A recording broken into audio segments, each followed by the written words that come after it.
mic-nya begini bang, itu kan kelihatan pedahnya nih, bukan? Maaf. Nah gini ya bang.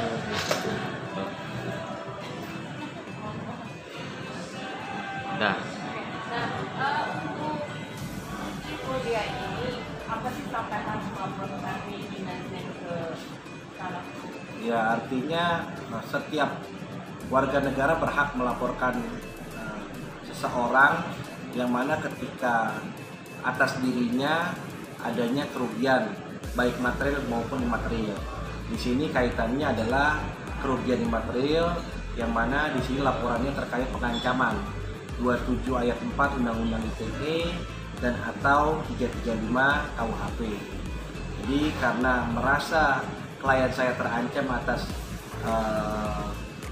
komunikasi yang dilakukan antara klien saya dengan tersangka, sehingga membuat klien saya merasa perlu membuat laporan polisi atas perbuatan yang dilakukan oleh saudara MS alias MZ. Tadi kan pelaporan dari bulan Oktober ya, Ya. ini terbilang cepat ya Bang prosesnya. Ya, dibilang cepat juga tidak, tapi melalui tahapan-tahapan yang lumayan lah. Artinya dari Oktober sampai Maret kita menunggu baik dari laporan polisi, kita diperiksa di berita acara interogasi dan terlebih dahulu, penyelidikan, naik statusnya menjadi penyidikan, di berita acara kembali kita dilakukan visum juga, kaitan psikisnya, semua tahapan kita lewati dengan baik dan penyidik akhirnya berkesimpulan melalui mekanisme gelar perkara bisa ditingkatkan statusnya menjadi tersangka.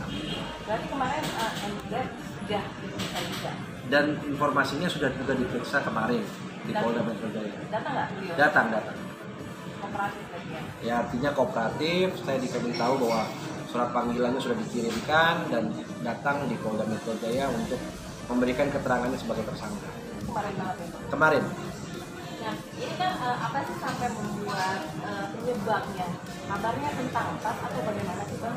Ya awal mulanya terkait tas.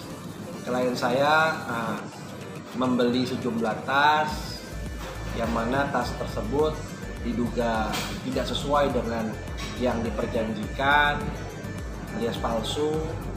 Nah, atas hal itu klien saya membuat laporan polisi terkait tas tersebut. Laporan polisinya dibuat di Polrestabes Surabaya.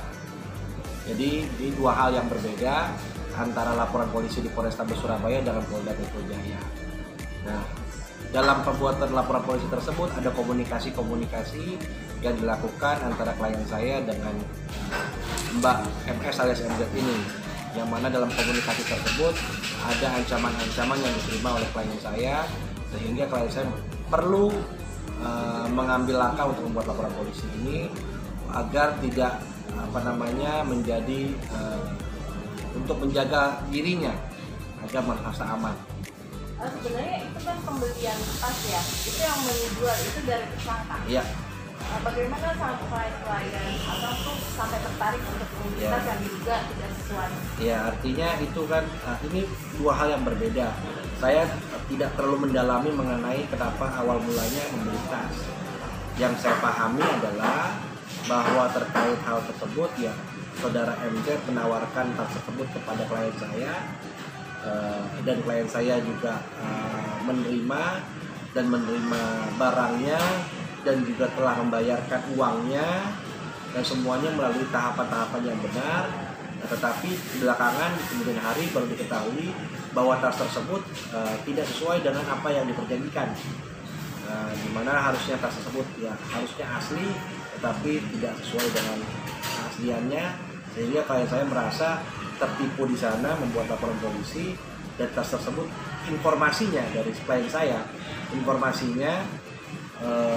sudah dicek keasliannya ke Hermes di Paris dan ternyata katanya tidak sesuai. Tapi saya belum bisa bicara banyak karena itu bukan ranah saya, karena saya bukan kuasa hukum terhadap laporan polisi tersebut, dan itu statusnya katanya sudah naik penyidikan, belum menjadi tersangka.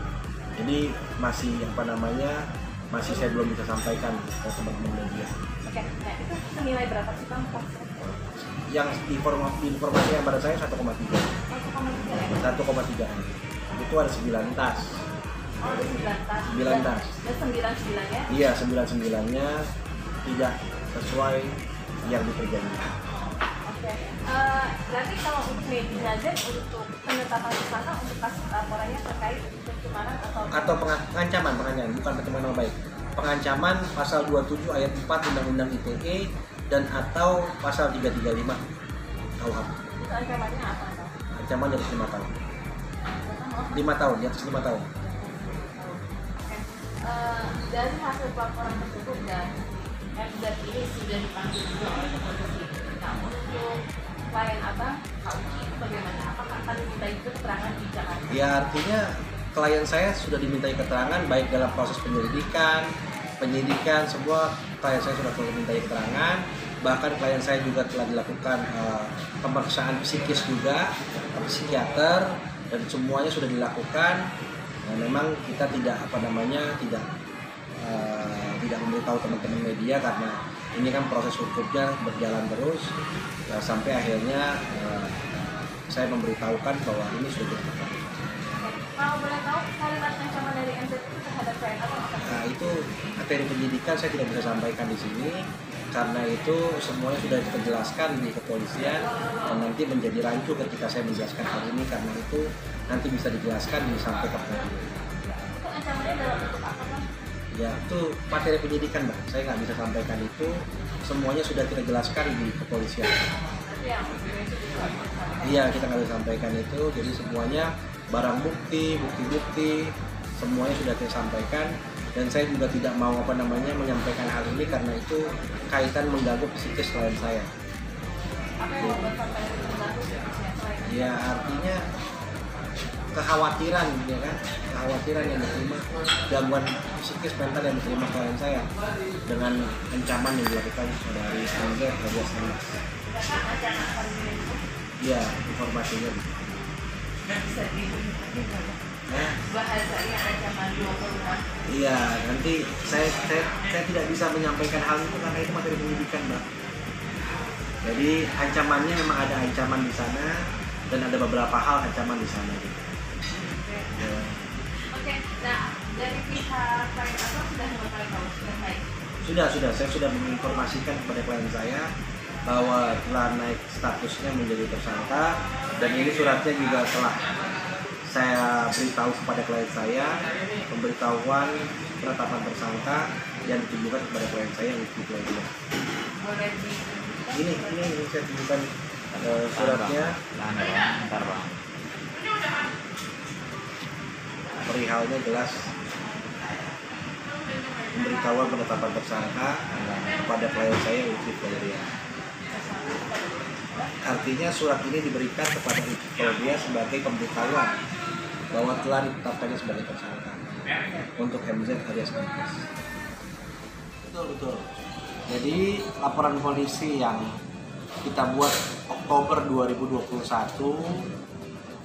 telah sampai tahapan ditetapkannya tersangka atas nama tersangka MS alias MZ, yang mana penetapan tersangka tersebut melalui mekanisme gelar perkara, penyelidikan, penyidikan, dan tanggal 15 Maret telah ditetapkan sebagai tersangka.